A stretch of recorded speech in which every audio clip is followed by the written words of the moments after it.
नमस्कार, मैं ऋतिक नायक। आप देख रहे हैं SMS न्यूज़ और आज हम मौजूद है रातीमाली में, जहां पर मातृ पितृ पूजन दिवस का कार्यक्रम चल रहा है। हमारे साथ रामा महाराज मौजूद है, जिनसे हम बात करेंगे और जानेंगे कि इस कार्यक्रम के पीछे उनकी क्या सोच है और क्या उद्देश्य है। महाराज, आज ये कार्यक्रम आयोजित किया गया है, गाँव में बड़ी संख्या में लोग आए, क्या उद्देश्य है इस कार्यक्रम का? इस उद्देश्य यहाँ आने का एक ही उद्देश्य है, यहाँ मातृ पितृ पूजन दिवस मनाने का, कि ये जो भारतीय संस्कृति का ज्ञान है जन जन तक पहुँचे। लोग देखा देखी पाप कहते हैं ना, देखा देखी पुण्य, देखा देखी पाप। आज की जो हमारी युवा पीढ़ी है, नई जनरेशन है, वो एक अंधी दौड़ में लगी हुई Valentine day, chocolate day, promise day, ये क्या हमारी परंपरा, हमारी संस्कृति के नहीं है। तो ये कुरीतियाँ फैल रही थी, तो बापूजी ने एक हमारी युवा पीढ़ी को एक संदेश दिया कि आप प्रेम दिवस मनाइए। मनाने की मना नहीं है, लेकिन प्रेम को, वास्तविक प्रेम क्या है, उस प्रेम दिवस को मनाइए। तो वास्तविक प्रेम जो है वो माँ, पिता, गुरु और भगवान से ही हो सकता है। सच्चा प्रेम जो होता है माता पिता, गुरु और भगवान के ऊपर। तो इसलिए बापूजी ने 14 फरवरी को आह्वान किया है, चाहे वो हिंदू हो, सिख हो, ईसाई हो, बौद्ध हो, जैन हो, पारसी हो, सभी वर्ग के, सभी धर्म के, और खाली भारतवासी नहीं, पूरे विश्ववासियों से आह्वान है कि इस मातृ पितृ पूजन दिवस को मनाएं और सभी के हृदय में, सभी के भीतर और माता पिता के हृदय में जो छुपा हुआ परमात्मा है, उस परमात्मा को प्रेम के द्वारा प्रकट करें। कहते हरि व्यापक सर्वत्र समाना, प्रेम ते होई प्रकट में जाना। तो परमात्मा से प्रेम करना तो वो तब सीखेंगे ना जब माता पिता से प्रेम करना सीखें। परमात्मा तो अमूर्त है, उसकी मूरत तो देखी नहीं है उन्होंने, लेकिन माता पिता की मूरत को तो देखी है। माता पिता ने जन्म दिया है तो उनकी उनसे अटैचमेंट भी है, लेकिन वो कहीं ना कहीं आज की जनरेशन जो है वो डिस्कनेक्ट हो रही है संस्कारों, कुसंस्कारों की वजह से। तो वो मातृ पितृ पूजन फिर से उनको कनेक्ट करता है कि माँ तुम्हारे लिए क्या है, पिता तुम्हारे लिए क्या है, गुरु तुम्हारे लिए क्या है, भगवान तुम्हारे लिए क्या है। तो इस मातृ पितृ पूजन दिवस में जब खुद वो रियलाइज करते हैं, आपने देखा होगा कि जब पूजन चल रहा था तो कई लोग भाव में रो रहे थे। वो क्यों रो रहे थे? कोई ऐसा दुख के आंसू नहीं थे, वो अपने माँ के लिए, अपने पिता के लिए जो भाव थे वो उमड़ रहे थे। तो यही तो है प्रेम की परिभाषा, कि प्रेम जो है वो पवित्र होता है, कि माँ हमारे लिए क्या है, पिता हमारे लिए क्या है, गुरु हमारे लिए क्या है, भगवान हमारे लिए क्या है। तो बापू जी ने ये कि मातृ पितृ पूजन दे करके कि भीतर छुपा हुआ जो माता पिता के अंदर भी जो परमात्मा है वो प्रकट हो, और वास्तविक प्रेम को हम प्रकट करें। नकली प्रेम से बचकर असली प्रेम, वासना को छोड़ के हम उपासना की तरफ बढ़ें। इसलिए मातृ पितृ पूजन दिवस विश्व वंदनीय संत श्री आसाराम जी बापू जी ने शुरुआत करवाए। तो जैसे आज से कार्यक्रम शुरू हुआ है, लेकिन आज से नहीं हुआ है, ये तो करीबन 10 दिन 15 दिन पहले से ये कार्यक्रम शुरू हो जाता है। और ये 14 फरवरी तो मेन दिन है ही, लेकिन 14 फरवरी के बाद भी 20 फरवरी 22 फरवरी तक चलेगा, क्योंकि इसकी मांग इतनी होती है। कितने सारे, अभी कोरोना काल चल रहा था जो है, अभी नहीं तो हर विद्यालयों में, हर कॉलेजों में, हर शिक्षण संस्थान में, हर धार्मिक संस्थानों में, मंदिर में, मस्जिद में, गुरुद्वारे में, चर्च में, हर जगह मातृ पितृ पूजन दिवस मनाया जा रहा है। और सभी वर्ग के, सभी धर्म के, और अब तो ये दूसरे संत महात्मा लोग भी अपने सत्संग पंडालों में मातृ पितृ पूजन दिवस मनाने लगे हैं। तो एक ही दिन में ये पूरा नहीं हो सकता, इसलिए इसको होली एक दिन मनाई जाती, दीपावली एक दिन मनाया जाता, जन्माष्टमी शिवरात्रि एक दिन मनाया जाता, लेकिन ये मातृ पितृ पूजन दिवस 14 दिवस को तो मुख्य दिन मनाया ही जाएगा। लेकिन इतनी मांग है और इतना अच्छा लगता है सबको, तो 15 दिन पहले से और 15 दिन बाद तक ये मातृ पितृ पूजन पूरे फरवरी महीने में चलते रहता है। ये इसकी खासियत है और अच्छा लगता है लोगों को, तभी इतना ही लंबा चलते रहता है। और ये प्रति वर्ष जैसे छोटा सा पौधा लगाते हैं तो कैसा ग्रोथ करता है, ऐसे ही बापूजी का ये मातृ पितृ पूजन दिवस करीबन 14 वर्षों से शुरू है। ये 15वां 16वां वर्ष चल रहा है, और हर साल पिछले साल का रिकॉर्ड तोड़ देता है। तो आपने बताया कि बापूजी की प्रेरणा से उनके द्वारा ही ये शुरू किया गया था, लेकिन अभी आपने एक षड्यंत्र की बात की, आपने अपने कथन में भी कहा था कि उनके खिलाफ षड्यंत्र हुआ है। तो उस बारे में बताइए कि क्या है वो? देखो, किसी भी देश को अगर नष्ट करना है तो सबसे पहले उसके संस्कारों को नष्ट करना पड़ेगा, धर्म पे वार करना होता, क्योंकि हमारा धर्म ही है। हम धर्म के लिए, संस्कृति के लिए, कोई अपने माता पिता को भी छोड़ करके, अब हम अगर आए तो किसके लिए आए? बापूजी ने धर्म के लिए, संस्कृति के लिए, और हमें अपने हम क्या हैं उसके बारे में बताया। तो माता पिता को भी छोड़ के वो भगवान के रास्ते चल पड़ते हैं। तो सबसे मूल है धर्म। तो धर्म के लिए व्यक्ति कुछ भी कर सकता है। तो धर्म की स्थापना कौन करता है? यदा यदा ही धर्मस्य ग्लानिर्भवति भारत अभ्युत्थानम अधर्मस्य तदात्मम सजाम्यम। तदात्मानम सृजाम्यहम्। जब भगवान कहते हैं जब जब अधर्म का बोलबाला होता है तब तब धर्म की स्थापना करने के लिए भगवान और भगवत प्राप्त महापुरुष किसी न किसी रूप में आते हैं। तो जैसे उस समय जो है रावण का अत्याचार था, कंस का अत्याचार था, तो उस समय उस युग के अनुसार भगवान ने उसका नाश किया। ऐसे ही समय समय पर भगवान किसी न किसी रूप में आकर के और संस्कार दे करके, क्योंकि 3 प्रकार की जो है ना, सत्य, रज और तम, देवी संपदा, आसुरी संपदा और मानव जो है, मानव, दानव और देव 3 प्रकार के कहलाते। तो ये जो चल रहा है ना, ये विचारों की लड़ाई है।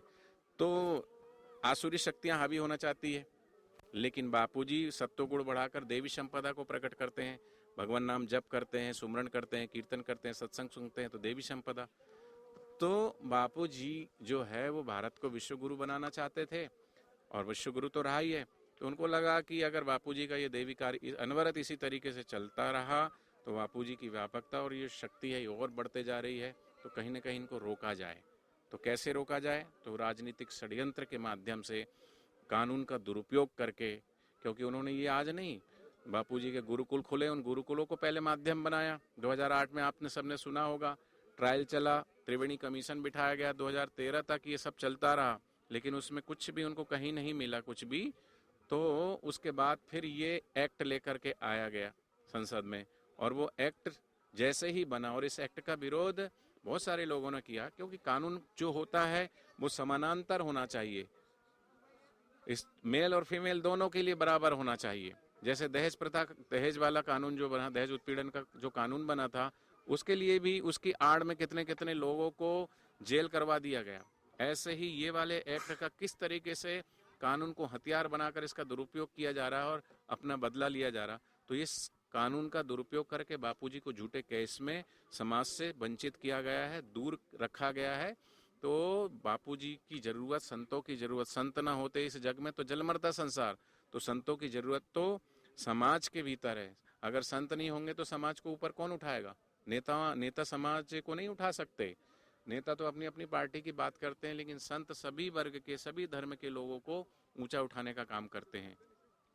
अच्छा, आगे कार्यक्रम की क्या रूपरेखा रहने वाली है? और साथ में जिस तरीके से आप बता रहे हैं कि षड्यंत्र है, तो बापू की रिहाई के लिए लगातार आपके द्वारा आवाज उठाई गई है, भक्तों द्वारा भी उठाई गई है, तो उसमें भी आगे क्या रणनीति रहने वाली है? देखो, केस कुछ है नहीं, षड्यंत्र है। जैसे अभी उन्होंने बोला है, सेशन कोर्ट में जो निर्णय आया था कि भाई शरद, शिल्पी, प्रकाश और शिवा, इनको 21 साल की सजा उसने कोर्ट ने सुनाई थी, लेकिन वो तो सारे बाइज्जत बरी हो गए। जब बरी हो गए तो इसका मतलब क्या था कि भाई उसमें कोई दम नहीं था केस में। और ऐसे ही बापूजी, मतलब वो जब छूट गए तो कहने का मतलब उनके द्वारा जो उन पर आरोप लगाए गए थे वो झूठे थे, तभी तो उनको छोड़ा ना।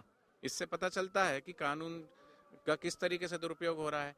तो अभी जो है सबकी यही मांग है कि हाई कोर्ट में जो ट्रायल चल रहा है उसमें बापूजी बाइज्जत बरी होंगे, क्योंकि बापूजी 200%, 210% निर्दोष है, और कानून से हमें न्याय अवश्य मिलेगा। हमें कानून पर भरोसा है, लेकिन कहीं ना कहीं कई बार जो है कानून का दुरुपयोग होता है, और कानून के साथ भी जो है मतभेद देखा जाता है कि किसी को तो उसी केस में छोड़ दिया जाता है और किसी को नहीं छोड़ा जाता है। तो इस तरीके से अब देखते हैं बड़े बड़े घोटालेबाज, अब मैंने कहा था बिशप जो जालंधर में 12 नन के साथ उन्होंने किया, यहाँ तो कुछ किया भी नहीं है, और फिर भी इतना बड़ा जो है बापूजी को उन्होंने इतना बड़ा सजा सुनाई, और उसने तो किया और उसको छोड़ दिया गया। तो ये कैसा, हम कहने को तो बोलते हैं, सुनने में अच्छा लगता है कानून सबके लिए बराबर है, लेकिन न्याय बराबर है तो न्याय दिखना भी चाहिए कि हाँ न्याय बराबर है, वो सबको एहसास भी होना चाहिए, तभी कानून के ऊपर सबको विश्वास होगा। कानून के ऊपर से विश्वास नहीं उठना चाहिए, उसकी कानून की जो है मर्यादा वो रहनी चाहिए। तो ये समाज में गलत संदेश और गलत मैसेज जाता है अगर इस तरीके से किसी को झूठे केस में अगर फंसाते हैं, और किसी को सच में जिसने किया गुनाह उसको तो छोड़ दिया जाता है और जो निर्दोष है उनको फंसाया जाता है, तो ये अव्यवस्था फैलती है इससे। एक अंतिम सवाल, ये जनजाति क्षेत्र है, यहाँ धर्मांतरण एक बड़ा मुद्दा रहता है, बापू ने इसके खिलाफ लड़ाई छेड़ी थी, तो ऐसे में जो आपका कार्यक्रम रहने वाला है वो इस धर्मांतरण को, या कहे कि जो आदिवासी समाज है या जनजाति समाज है उसकी जो संस्कृति विलुप्त हो रही है उस पर किस तरीके से काउंटर करेगा, कैसे काम करेगा? देखो, बापूजी 50 वर्षों से जो है पूरे देश भर में घूम घूम के, नगर नगर, डगर डगर ये कार्यक्रम कर रहे थे। बापूजी क्या है कि जिस आदिवासी क्षेत्र है आज भी वहाँ भजन करो, भोजन करो, दक्षिणा पाओ। जो ज़रूरतमंद लोग हैं उनकी ज़रूरतों को ख्याल रखते हुए भंडारा भी करते हैं।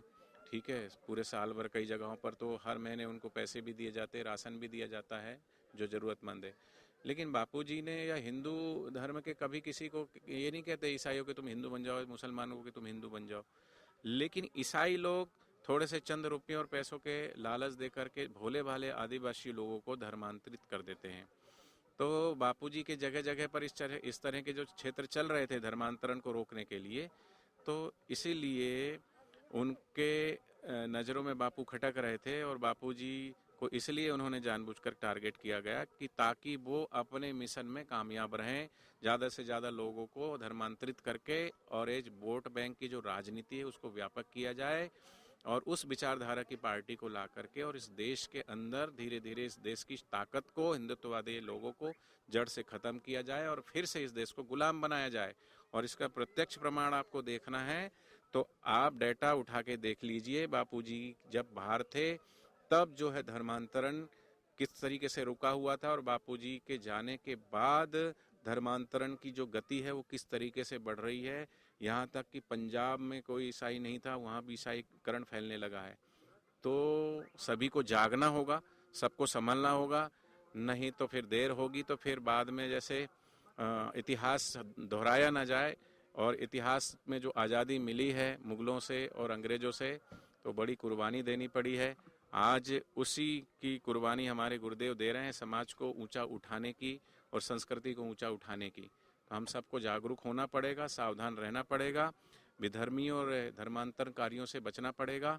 तो इस क्षेत्र में मैं आपके माध्यम से कहना चाहता हूँ लोग थोड़ा सतर्क रहें, सावधान रहें, कहीं आपके भावनाओं को आपके थोड़े से चंद पैसों के लालच में कहीं आपका धर्म परिवर्तित न किया जाए। क्योंकि भगवान गीता में कहते हैं कि स्वधर्मे निधनम श्रेयम पर धर्म भयावा। अपने धर्म में जीना अच्छा है, दूसरे के धर्म में अपने धर्म में मर जाना अच्छा है।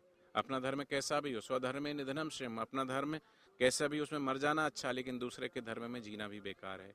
तो धर्म के लिए लोगों ने तो अपने शीश कटवा दिए। गुरु गोविंद सिंह ने छोटे छोटे बच्चों को दीवार में चिन गए, लेकिन उन्होंने घुटने नहीं टेके। और आज चंद रुपयों और चंद पैसे और थोड़े से भोजन के लिए लोग धर्मांतरित हो जाते हैं, तो ये बड़ी विडंबना है। लोगों को जागरूकता की आवश्यकता है, लोगों को जगाने की आवश्यकता है और ये जगाने का काम बापूजी ने किया है। आज मातृ दिवस का कार्यक्रम रखा था, कैसा लगा? बढ़िया लगा हमको। तो कार्यक्रम में क्या क्या हुआ आज? कार्यक्रम अच्छे अच्छी बात बता रही हमन समझ में आवे भी माता पिता ने पूजन थी मतलब एक अच्छो लाइक जोरदार की वो कार्यक्रम थावो जो है हर साल मतलब थावो जो है तो थोड़े कर्जो जनता सुधरे। तो एम पूरे वगड़ी 14 फरवरी ना ઊંધા ઊંધા કામ કરી રહ્યા તો તીના ની કાર્યક્રમ કર્યા તો શું કહેવાનું તીના तीना निनारत कार्यक्रम राखे समझाड़वानी कोशिश कर कि मतलब एवं नहीं करव जो मोबाइल नहीं भाड़ू जो कहीं नहीं करव जो मतलब अच्छो थोड़ो अच्छी धार्मिक बातें होने तो अपन थोड़ा दिमाग में सही रहे, अपना दिमाग न रहे कहीं काम काज में रहे। मोबाइल देखे देखे ना छोरा पार वगड़ी क्या इनारत कार्यक्रम रखी रहे। बढ़िया लगी रो, बहुत धन्यवाद। एवो कार्यक्रम था वो जो है जही था तहीं जाऊँ भी जो है मतलब एमने को खोटी था खोटी थावानी बात नहीं छोड़वानी। कार्यक्रम में जाए तो आपड़ा हारो अगाड़ी मतलब दान थाई रो कार्यक्रम में क्या नुकसान से कार्यक्रम में जो दान थाई रो। कैसा लग रहा कार्यक्रम में आके? कार्यक्रम में बहुत अच्छा लगा है और ऐसा कार्यक्रम हर साल होना चाहिए। इससे हमको बहुत नॉलेज मिलता है और हमारे एज के युवा है वो वैलेंटाइन डे के दिन गलत काम करते हैं, इसकी जगह माता पिता की सेवा करनी चाहिए। इससे हमारे गलत सोच विचार सब गलत तरीके से नहीं होते। कैसा लगा, क्या कार्यक्रम रहा? मुझे ये कार्यक्रम बहुत अच्छा लगा और ये हर साल मनाना चाहिए। हम तो वैसे हम लोग तो हर साल ही मनाते हैं, पर यहाँ पहली बार हुआ था। इधर के लोगों को भी अब पता चल गया कि कैसे मनाना है कैसे क्या, तो इधर के लोग भी अब मनाएंगे और बहुत अच्छा लगा मुझे। तो आज कार्यक्रम में क्या क्या किया आपने? हमने मातृ पितृ पूजन दिवस मनाया, फिर आरती की, फिर प्रसादी वितरण हुई। तो सुना आपने रामा महाराज को कि इनका मातृ पितृ पूजन दिवस को लेकर क्या कहना है कि किस तरीके से ये पाश्चात्य संस्कृति जो कि देश को और संस्कृति को बदनाम कर रही है, खत्म कर रही है, उसके खिलाफ जो बापू की लड़ाई थी उसको आगे बढ़ा रहे हैं। इसके अलावा आदिवासी क्षेत्रों में जो धर्मांतरण हो रहा है उसको लेकर भी उन्होंने बात कही कि किस तरीके से ईसाई मिशनरीज या जो दूसरी संस्था है वो देश को और हमारी संस्कृति को खोखला कर रही है, और उसके खिलाफ ये लगे रहेंगे और अपनी लड़ाई जारी रखेंगे। और इनके साथ ये भी कहना है कि षड्यंत्र जो बापूजी के खिलाफ हुआ है उसमें भी इनको पूरी उम्मीद है कि हाईकोर्ट इनके साथ न्याय करेगा और आगे इन्हें न्याय जरूर मिलेगा और बापू रिहा होंगे। फिलहाल के लिए इतना ही। बाकी खबरों के लिए आप हमारे चैनल से अगर अभी तक नहीं जुड़े हैं तो जुड़े, चैनल को सब्सक्राइब करें, बेल आइकन दबाएं ताकि आदिवासी क्षेत्रों की सारी खबरें आप तक पहुंचती रहें।